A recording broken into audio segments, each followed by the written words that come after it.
Halo, kembali lagi di GP Media Channel bersama kakak Kare. Nah, kali ini kakak bakal ngebahas soal tentang prediksi soal UTBK ataupun SNBT khususnya untuk subbab PK. Untuk pembahasannya langsung simak pembahasan berikut.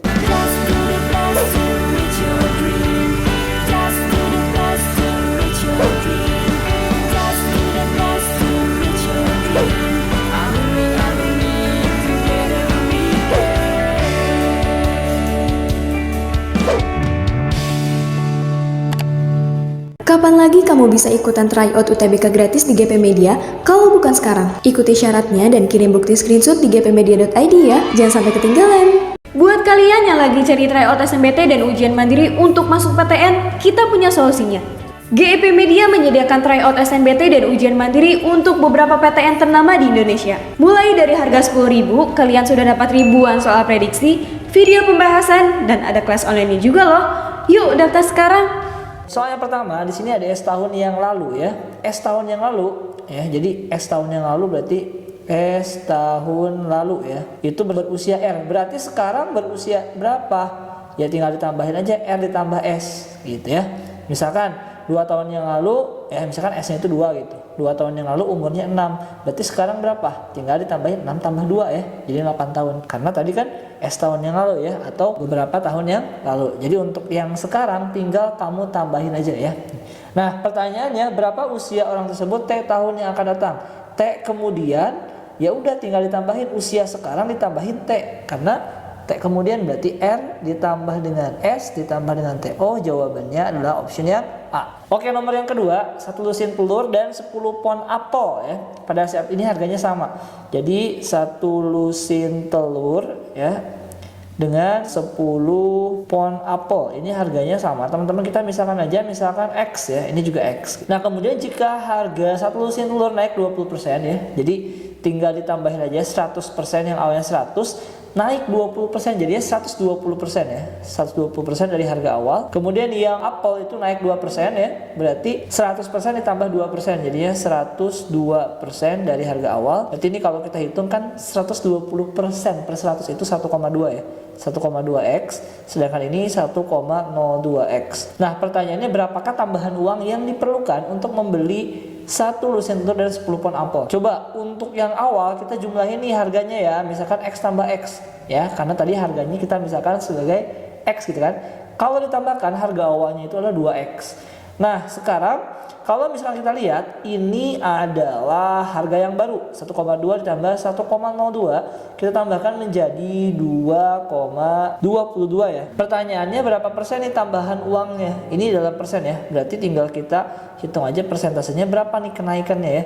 Kenaikannya berapa ya? Kenaikan dibagi dengan harga awal ya, dikalikan dengan 100% ya tambahannya atau kenaikannya. Ini kenaikannya sekitar 0,22 ya. Ya, ini tinggal dikurangin aja, 0,22x dibagi harga awalnya 2x dikali 100%. Ini kan coret x-nya 22 bagi 2 kan 11 ya. Jadi 0,11 nih.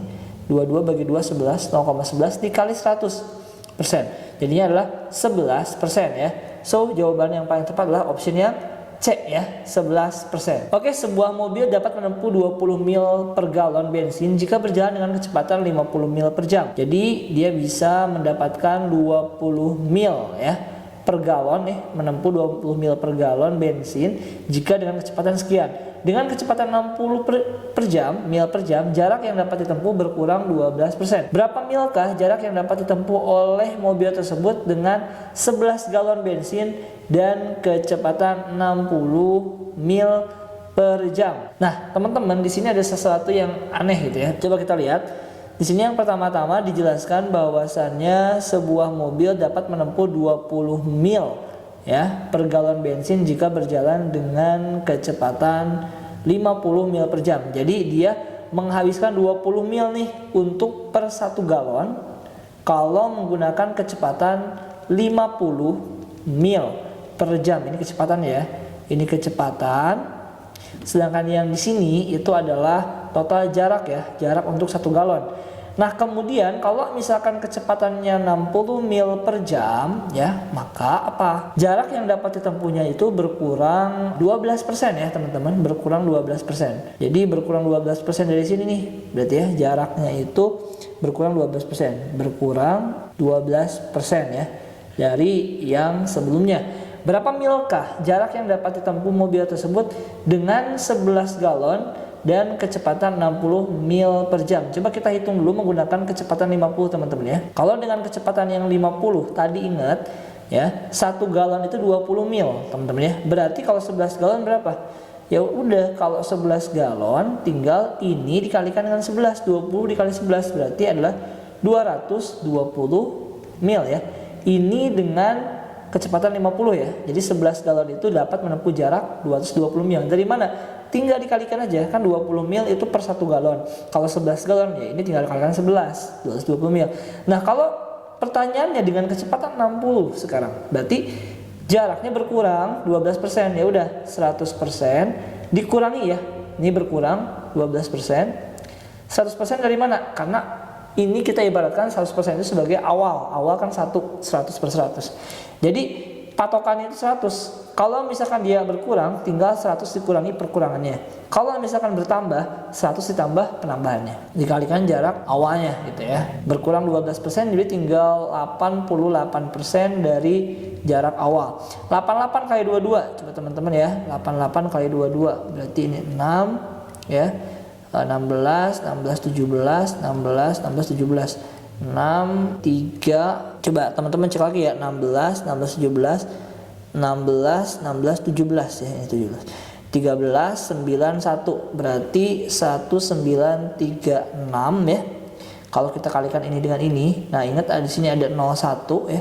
Kemudian dibagi dengan persen per 100. Ini coret nolnya 1, ini bagi 10 berarti 193,6. Jawabannya adalah option yang D. Oke, soal yang terakhir, dari 100 orang yang disurvei, itu terungkap bahwa 72 orang diantaranya pernah makan di restoran P. Oke, yang di restoran P itu 72, kemudian 52 itu di restoran Q. Yang di Q itu adalah 52. Kemudian di antara berikut ini manakah yang tidak mungkin merupakan jumlah orang yang pernah makan di restoran P maupun di restoran Q? Nah, teman-teman, total orangnya berapa? 100 orang. Nah, kita mau cari jumlah orang yang pernah makan di restoran P maupun di Q. Berarti irisan ya. Ini yang ditanya adalah irisan.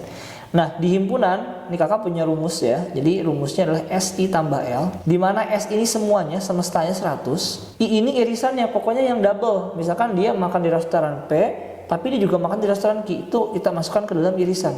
Nah, ini sisanya selain daripada semua dan selain daripada irisan, itu masuk ke pada lainnya. 72 ditambah 52. Berarti ini 100 ditambah dengan I sama dengan 124. Berarti I-nya adalah 24. Nah ya teman-teman, jadi I-nya 24. Yang mana yang nggak mungkin? Nah, yang nggak mungkin adalah yang kurang daripada irisan ini. Mana yang kurang dari irisan? Berarti yang kurang dari irisan adalah yang 20 gitu ya. So, option yang paling tepat adalah 20, karena pertanyaannya yang tidak mungkin ya. Kalau di atas ini masih boleh nggak kak? Boleh ya, masih mungkin. Tetapi kalau di bawah ini itu udah nggak mungkin teman-teman ya. Jawaban yang paling tepat adalah option yang A. Oke, jadi itu pembahasan tentang soal prediksi UTBK ataupun SNBT khususnya untuk subbab PK. Nah, di sini kakak sudah sediakan satu soal latihan. Silakan kalian coba kerjakan dan tulis jawabannya di kolom komentar. Nah, untuk pembahasan soal-soal selanjutnya, pantengin terus GP Media Channel. See you di next video, sampai jumpa.